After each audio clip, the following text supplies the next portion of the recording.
Bro, lessons learned, Manong Ted, hindi na po papayag siguro ang mga miyembro ng BICAM sa ngayon na mangyari po muli yung nangyari nung nakaraan.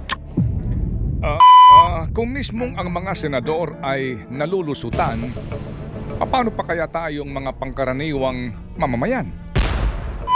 Pagkatapos nga po ng napakaraming budget hearing, diskusyon at debate sa plenaryo ng dalawang kapulungan at pagbuo ng Bicameral Conference Committee at kaukulang ratifikasyon ng dalawang kapulungan, ay nalusutan pa rin ang mga senador at maging ang ilang kongresista. Tungkol sa mga pangkaraniwang panukalang batas, merong minutes of the meeting. May record ng mga pinag-uusapan na mga amyenda at mga naging debate. Pero bakit pag pera na ng bayan ang pinag-uusapan, secret? Kapag salapi ng bayan, kapag pondo ng bayan, secret. Narito ang Balitang Pinoy TV.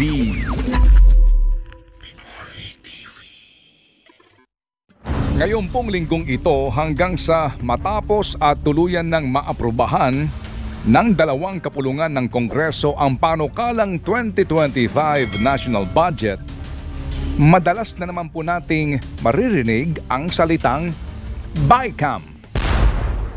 BICAM, ang nakasanayan pong bansag sa Bicameral Conference.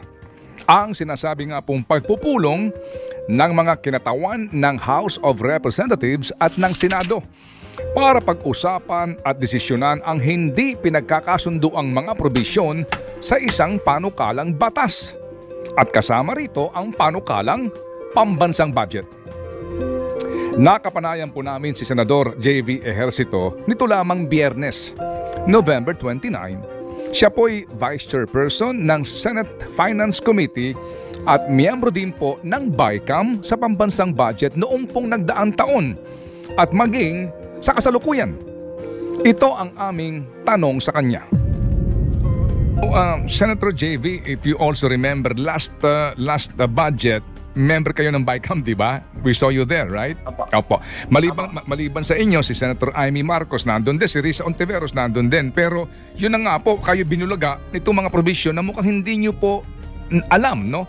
Opo, so ano ang leksyon ninyo ngayon dito po sa BICAM na ito para po naman hindi rin po nakakahiya na kung kailan na po nakalusot at kayo miyembro po ng BICAM mismo, parang lumalabas po na hindi nyo napag-aralan o kaya po kayo nalusutan? Well, taking from the lessons learned last year, Manong Ted, talagang, tama ho kayo, talagang nagulat din ang iba sa amin doon sa mga tulad ng provision na isingat si GA.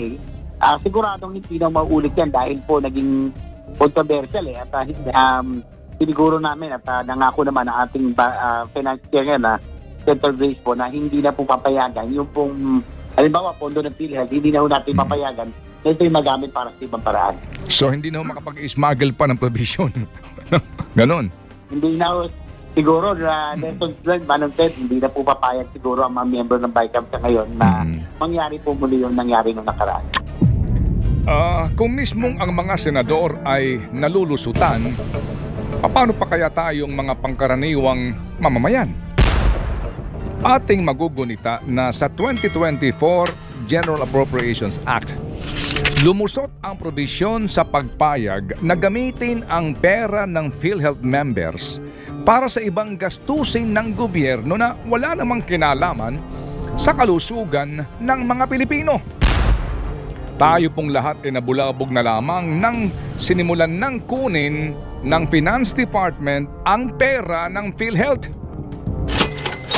Nagmistulang mga naisahan ang ilang senador sa pagpapatawag nila ng hearing.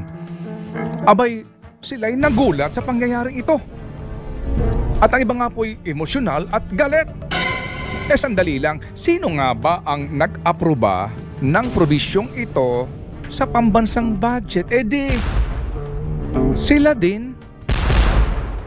Katunayan, sila rin ang nag-aproba ng probisyon sa budget para sa AKAP o ayuda sa kapos ang kita program na ang turing nga ng iba ay lantarang ginagamit sa pamumulitika. Naisingit ang 26.7 billion pesos na budget, gayong wala naman ito sa mismong panukalang budget ng Marcos administration sa National Expenditure Program. Samantala, ang 281.9 billion pesos lamang na orihinal na provision sa Unprogram Appropriations ay lumobo sa pagkalaki-laking 731.4 billion pesos. Kaya naman, ang mga proyekto na napaka-importante at dapat ay popondohan ay nawalan ng pondo at napunta sa Unprogram Appropriations. Kabilang dito ang foreign assisted projects ng DPWH. Gayong ang mga pet projects naman ng mga congressman ang siyang nasunod. Pagkatapos nga po ng napakaraming budget hearing, diskusyon at debate sa plenaryo ng dalawang kapulungan at pagbuo ng Bicameral Conference Committee at kaukulang ratifikasyon ng dalawang kapulungan, ay nalusutan pa rin ang mga senador at maging ang ilang kongresista. Sa haba ng panahon at laki ng gastos ng bayan para sa deliberasyon ng pambansang budget, sasabihin nilang nalusutan kami. Ang nangyayari kasi ngayon, matapos ang formal na paghaharap ng mga miyembro ng BICAM, bumubuo na lamang sila ng kung tawagin ay Technical Working Group. At ito raw ang nagsisilbing small committee daw na siya na lang mag-uusap para sa pinal na bersyon ng pambansang budget. At ito ang malupit. Nakasaad sa ating saligang batas, Article 6, Section 16, Number 4, na ang bawat kapulungan ay dapat mag-iingat ng isang journal o record ng mga gawain nito. At ito ay dapat na nailalathala. Sa simpleng salita, iminamandato ng ating konstitusyon, maliban lamang sa usapin na may kinalaman sa pambansang seguridad, na ang lahat ng mga pinag-uusapan sa bawat kapulungan ng Kongreso ay may kaukulang record, transcript, kumbaga, dapat may minutes of the meeting. At ang mga record na ito'y dapat ding inilalathala para sa kaalaman ng publiko. Ang diwa sa probisyon na ito ay ang transparency o ang pagiging bukas sa publiko ng Kongreso sa mga deliberasyon at desisyon ng mga miyembro nito. Pero ano itong nangyayari? At hindi nga po nasusunod ang probisyon na ito ng ating saligang batas, partikular sa ginagawang pagpupulong ng tinaguriang Bicameral Conference Committee sa ating national budget. Sa Bicameral Conference Committee hearings tungkol sa mga pangkaraniwang panukalang batas, merong minutes of the meeting. May record ng mga pinag-uusapan na mga amyenda at mga naging debate. Pero bakit pag pera na ng bayan ang pinag-uusapan, secret? Kapag salapi ng bayan, kapag pondo ng bayan, secret. Minsan na po naming nakapanayam si Senador Panfilo Lacson tungkol sa isyong ito.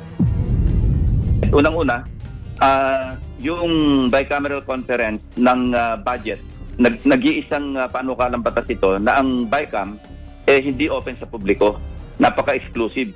Talaga sinasaran yung pinto, pinapalabas yung mga unauthorized, quote-unquote, unauthorized persons. Pinaka-secretive na bicameral conference ang budget, ang panukalang batas para sa budget.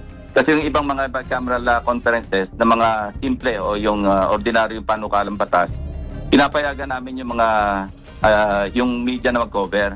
Pero nagtataka nga ako bakit pagdating sa budget hindi pwedeng mayroong iba nakakarinig. At walang minutes yan, alam mo naman din yan, nanggaling ka na rin naman dyan. At pag sinabing small group BICAM, 2 tao lang yon. Yung Finance Committee Chairman ng Senate at saka yung Appropriations Committee Chairman ng House. So halos hindi na rin monitor. Sandali lang ha. Kung sa bandang huli, ang tinaguriang small committee na ito, ang siya rin lang namang masusunod, bakit pa tayo gumagasta ng pagkalaki-laki at nagsasayang lamang ng oras para sa napakahabang mga budget hearing? At heto na naman nga tayo ngayon. BICAM na naman. BICAM na naman sa pambansang budget na 6.352 trillion pesos.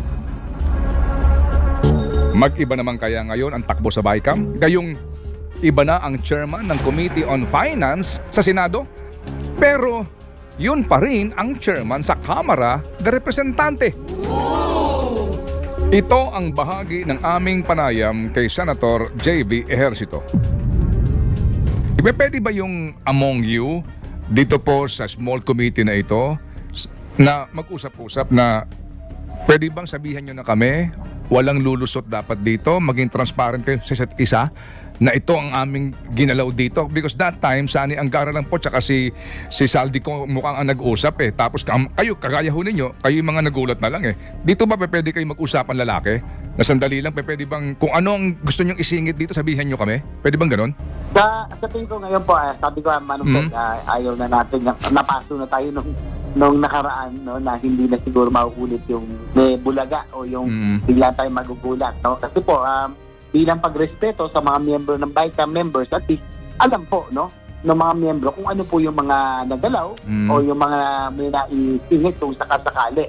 So, palagay ko naman with Senator Grace po right now ay very fair naman po siya so far. Kaya nga, halos hindi na nagkaroon ng debate, Manong Ted, nung deliberation, nung kanyang sponsor, kasi lahat ng amendment sa amin pong hiniling, halos dapat naman na-accommodate po niya. So, very fair naman po si Senator Grace po.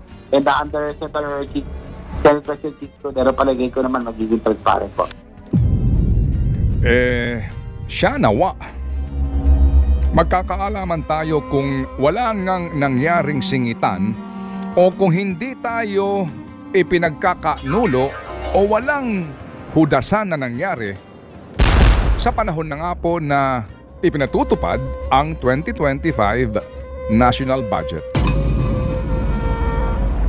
6.3 trillion piso ang ating pambansang budget. 6.3 trilyong pisong pera ng bayan. 1.5 trilyong piso po sa 6.3 trilyong pisong ito ay uutangin. Nangangahulugan na ang 15.89 trilyon pesos na kasalukuyang utang ng Pilipinas ay lalo pang madadagdagan. Mainam nga po sana kung sa paglaki ng pambansang budget, sa paglaki ng utang ng Pilipinas, ay katumbas ng pag-unlad ng bayan at pagkaunti ng mga naghihirap na mga Pilipino. Subalit, kabalintunaan naman ang nangyayari.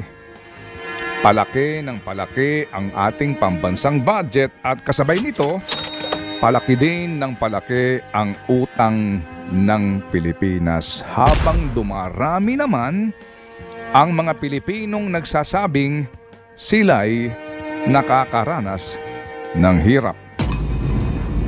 At habang abala ang milyon-milyong Pilipinong naghihirap sa paghahanap ng kanilang pagkakakitaan, napakadali para sa ilang mambabatas na paglaruan ang paglalaan sa pera ng bayan sa mga gastusin kung saan meron silang personal na pakinabang. Yan ang sabwatan sa pera ng bayan. Think about it. Ito na nga mga kabalita. Ano na ang masasabi nyo patungkol sa balitang ito? Please comment down below mga kabalita. Pag-usapan natin yan sa comment section. At kung di ka pa nakasubscribe sa ating channel, baka naman